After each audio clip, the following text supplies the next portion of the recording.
There it is. Snapped right off.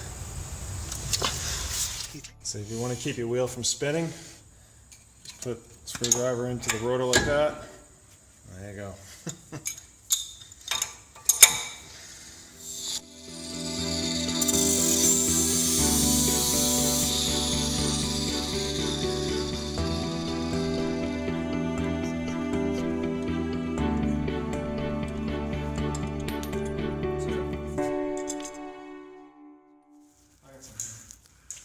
So this is, I think, the first bolt to replace here on the wishbone here. There's one on the other side.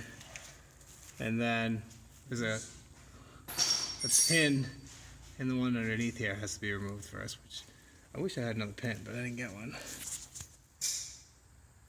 Alright, this is a close-up there of the Cotter Pin. Gonna get needle nose and try to hammer that out. Put the needle nose pliers right in there like that.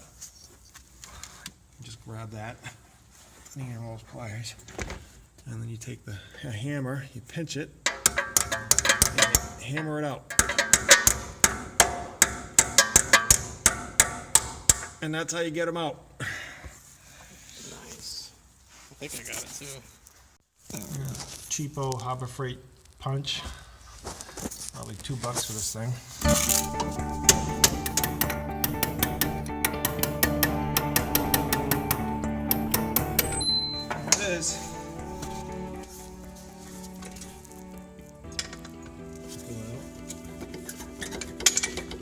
Yep, got it.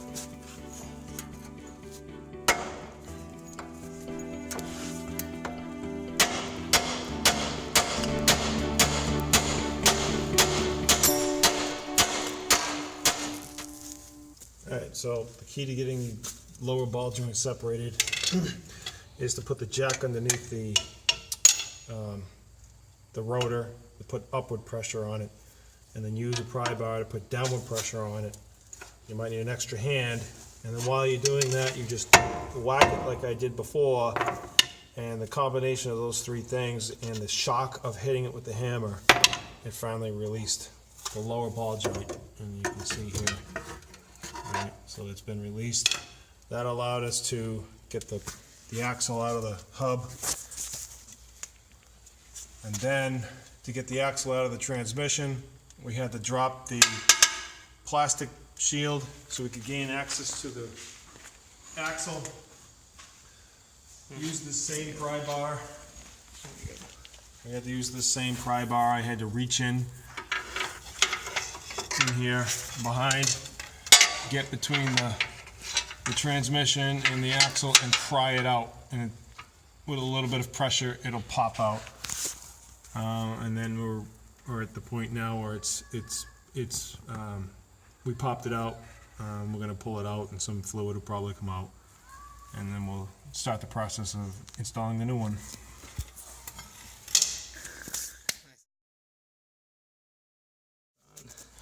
Alright, so when you're installing the new axle, what you want to do before you put it into the transmission is get this over the axle, because while it's not installed in the transmission, it's easy to do it at this point, but it will not fit over the boot.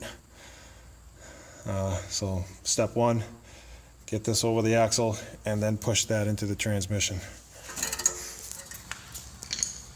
Wheels on. Alright, last step, torque that nut to 180 foot-pounds of torque with a torque wrench, and then we have to stake the nut. So we just have to take the outer ring of the nut and crush it into this groove. We just take a cold chisel, hammer it in. That's it.